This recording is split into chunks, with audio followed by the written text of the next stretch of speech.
Serious note, good morning. And I actually feel humble with all stalwarts of the industry sitting here.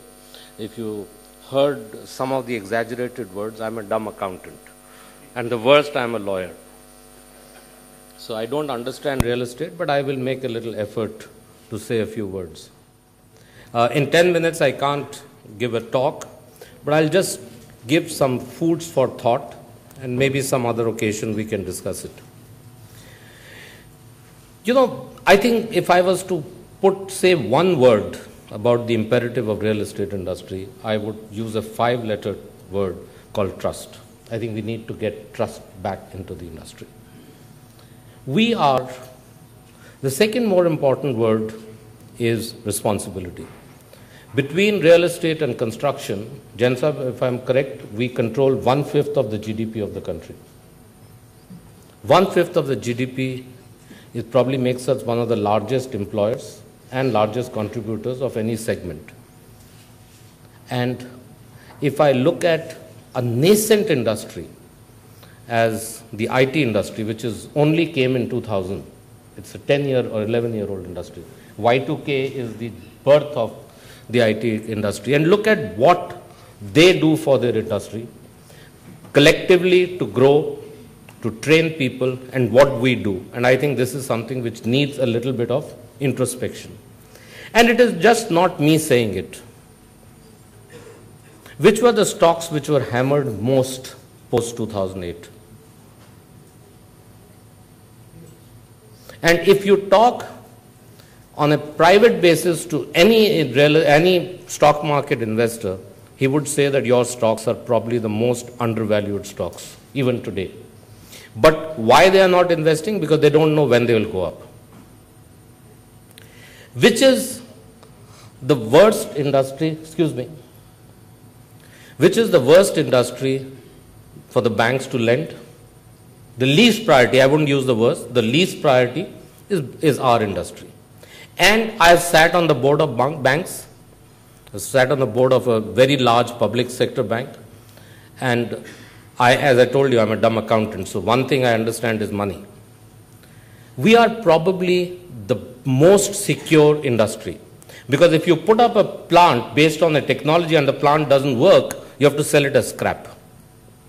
And probably 10 to 15% or maybe 20% in case of high tech is purely soft cost of developing technology.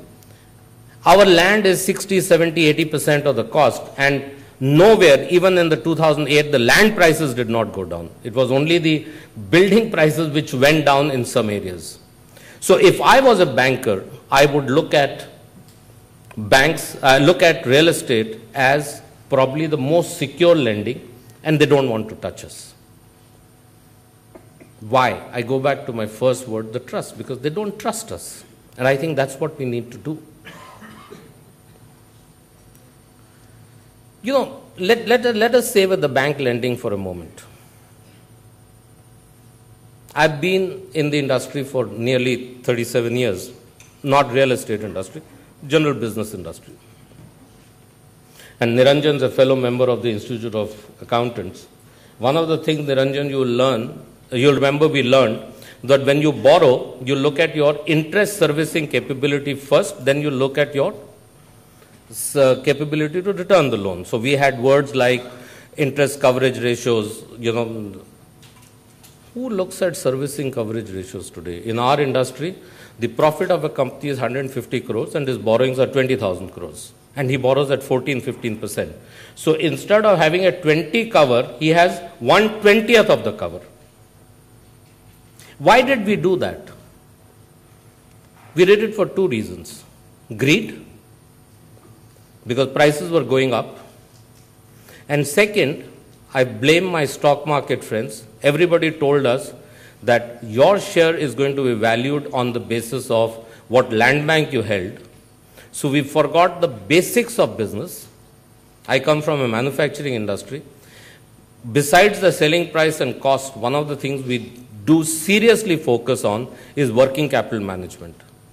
People had land banks which could take them for 20 years and they were still buying land. And in my company, if steel is more than 7 days consumption, somebody in the organization at a senior level has to answer that why are we carrying more than 7 days inventory of steel. And we have inventory for more than 20 years. So trust, how do we build trust? Mr. Sandhir briefly touched about regulation. You know, regulations are good, but regulations are probably better for the lawyers than the consumer and the industry.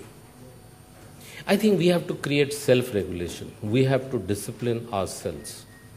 Nothing works. I can tell you, M&M stock price has not, touch wood, done worse than any company. The stock price has done exceedingly well. But did you ever read in the newspaper any 2G or any 3G or any land scam or anything like that? You can work honestly and still make money. I can tell you that in my 38 years, I have never given more than a pen to any politician, and that pen also, because when you sign a memorandum of understanding, we have an Indian custom to put a pen. That too, a plastic black Mont Blanc pen. We don't even do a gold pen. Yes, it has a gold clip on the top. That's the only gold we have. And we've survived. We've survived with chief ministers who are known to be, there are some lady chief ministers we all know of. We've survived. Why did we survive? With due respect to the young ladies, I remember in my college days there was a saying, this girl wouldn't go on a date, don't avoid her. So if she had that reputation, she would go on a date, nobody would harass her. And the one who knew that she'll go on a date, everybody was chasing her. And there were no mobile phones, so there were more difficult ways to chase. You couldn't send SMSs. So if you have a reputation that you won't give, they don't trouble you. The guy thinks iska file pada rahega, nobody will come. Jane do, clear it. But if you are a giver, then your file will be kept in my topmost drawer. When is this gold mine going to fall? And I am not talking theory. All the new businesses of Mahindra I have built, whether it is real estate, hospitality, IT, all these businesses I have built, so I am talking from experience. And when I talk of responsibility, I think we have to talk of responsibility to all our stakeholders. Let me give you a very simple example with not meaning to offend you. How many of you felt guilty to walk in 1 hour late? It's a disrespect to people who come to speak here. We are not paid for it. I'm not saying you may have had a reason, but I would still feel guilty if I was to sneak into a room when somebody is speaking. I was watching faces when I was sitting down there. I don't think anybody felt guilty. Do we feel guilty when we delay a commitment to a customer? We have now started getting worried because the consumer courts have started getting active. Because we read in the papers, the consumer court picked up somebody. Why should you be regulated? Why can't we make sure that we are responsible to our customers? Why do our customers not trust you? Trust us. Why doesn't it happen? It doesn't happen in Tribhuvandas Bhimji Jhaveri. And where in gold and diamond, it is actually more, it's not so transparent because everybody doesn't have a machine to check what the transparency of gold is. But everybody who comes to buy a flat, whether it is from Mahindra or Niranjan or Jain Saab or Firdaus Bandrawala, he's worried, will he give me on time? Will he give me the square foot? What is the difference between built up and carpet and super built up? What are the other charges? Will it come? Will it come on time? Why? Why doesn't it happen when you buy a car? It doesn't happen to us when we sell a tractor or a vehicle. It happens to us in the real estate industry. So I think if there was a single thing I was to say, I would say we should build trust in all the segments that we do it. And your stock price will follow. I was taught by senior Mr. Mahindra two things. And they were applicable 40 years ago and they're applicable today. He told me two things. He's only given me two pieces of advice in my 38 years with Mahindras. One, he said, Arun, be fair, and more important than that, be perceived to be fair, because perception is more important than reality. And the second, he said, do your business, the stock markets will follow. Most of us try to jump the stock market. I don't care if my quarterly results are down. I would not play with the figures or say my hardware has broken down so my account meeting cannot happen. I'll not do it. Because if you face reality, life becomes easier to deal with. The other imperative besides trust and responsibility that I talked about is, I think we should go back to the fundamentals of the business and not be speculative. I think most of the real estate players, and I have a lot of people in my team, they believe this is what is going to happen. They speculate. And I'll tell you that if you really want this industry to grow, increase the proportion of actual buyers to investors. Because the other day, I'll tell you an example. I went to see a large automotive plant which is for sale. I went into that area, and I don't think you can sell even 1 million square feet in a year in that property, in that area. And there were 5 large developers all doing multi-million square feet development. Now, today they are doing well because markets are down, stock markets are down, people are finding real estate still a steady this thing. But please remember that as an industry, we will never be able to compete with an investor or a speculator. Because as an industry, we will keep our prices, we will not sell below cost, we will do that. But an investor, he will dump stock at any time and move out. And you saw that in Gurgaon.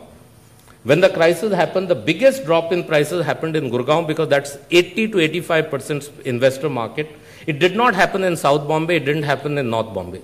It's not for the media. I'm working with one of the biggest states who's promised, the Chief Minister promised me 15 acres of land to build a National Skill Development Council, the center there.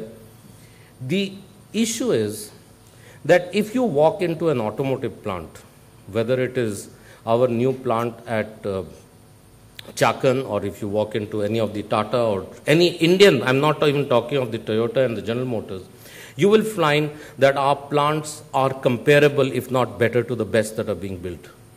You walk into a pharmaceutical plant, you walk into the Dr. Reddy's laboratory, or you want to do Ranbaxy, or you walk into anything, you'll find that. You walk into any of our IT offices, we are comparable to the best, if not better than them. You go to a construction site, and this lady will have a mobile phone hanging from here, but the head load is a torn sari wrapped around and with a steel gamila on top. Why haven't we invested in technology? Why does it take most of us a month a slab? I mean, Malaysia, Indonesia do it in 3 to 5 days. Though, Niranjan, how much time do we spend in architect's office trying to get drawings out? Is it productive time? I have had a leading architect come and make a presentation to me, and half the slides belong to some other site of his. So his assistant probably gave him a bunch of slides in the car, and it was not a small development, it was a 1.1 million square feet development. And suddenly I said, Mr. So-and-so, this doesn't look like ours. And he looked at his guy, he said, sorry. Anywhere else you go, why don't we have turnkey contracts with the contractors? Because we don't have drawings before we start working. I mean, it's the simplest thing to do is, you talked about cost overruns. If you have a turnkey contract, there will be no. The cost overruns happen because of external factors. We have no control on what's happening to sand. Suddenly, some political mafia who controls sand has a difference of opinion with the coalition, and he allows a little chabi to him, and our sand gets supplied, stopped. But the basic is that we don't even have drawings when we start working. So, so I think we have to get back to I'm running out of time. I can talk forever, as they told you, I resigned, so I'm a free man. I love to talk.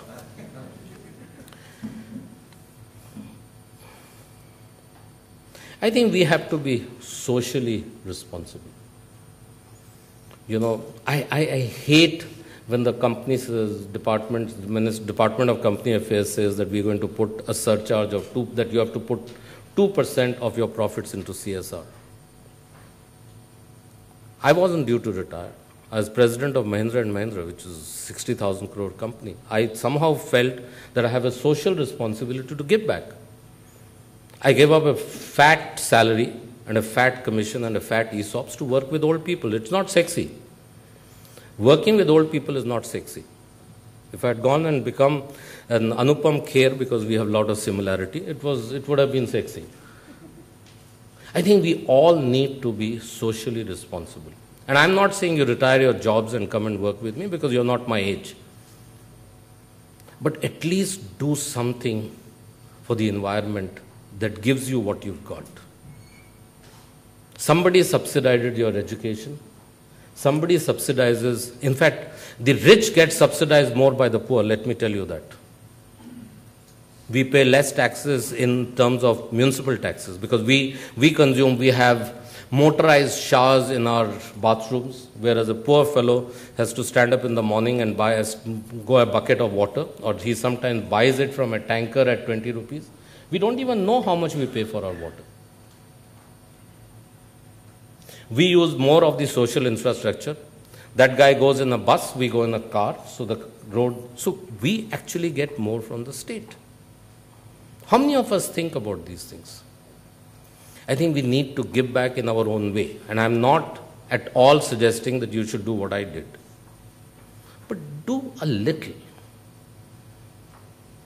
The last point I'd like to touch is, I'll never forget, the first property that I bought was somewhere in the late 80s.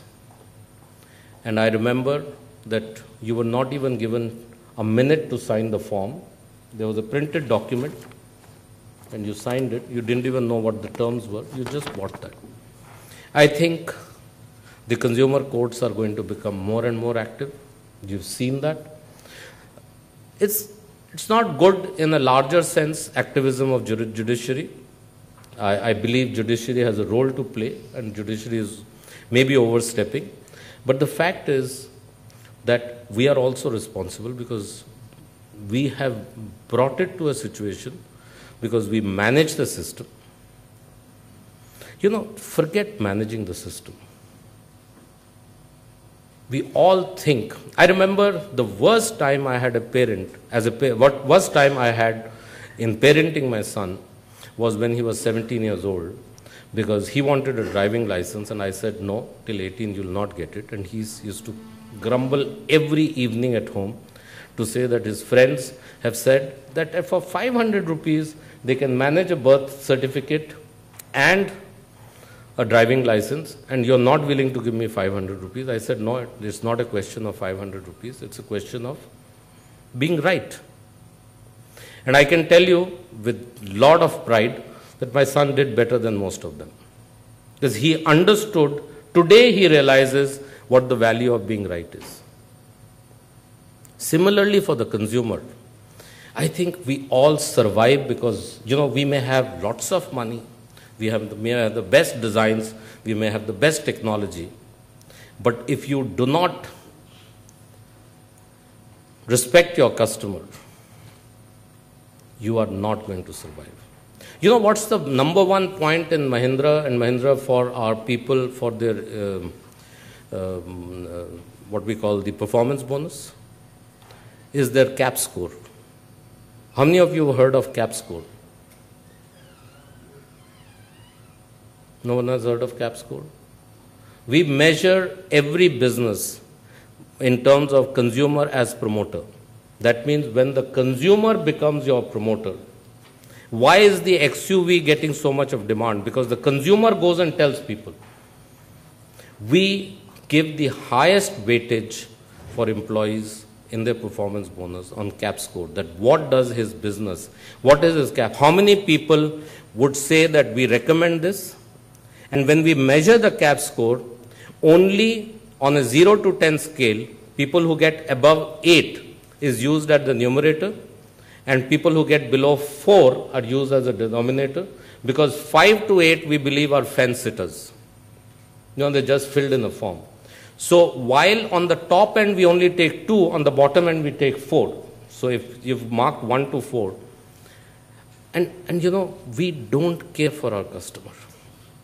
How many of us do actually meet a customer? It's a salesman who meets a customer. Do you know, in our group, we have a group management board. I've of course now resigned.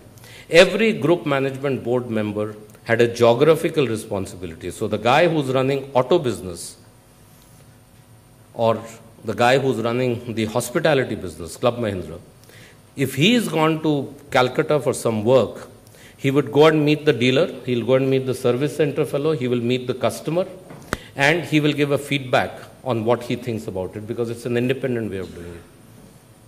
And one of the reasons, if I was to say why we did well, is when we changed customer centricity. Because those of you who are in my age or even 10, 15 years younger, you remember that Ambassador car changed its round headlight to square and called it Mark III, has become Mark IV. And we came from that industry. There was an 8-year waiting list for a Mahindra Jeep. And suddenly the economy opened up. Most people went for technology. We said, go for your customer. If your customer is with you, you will survive anything.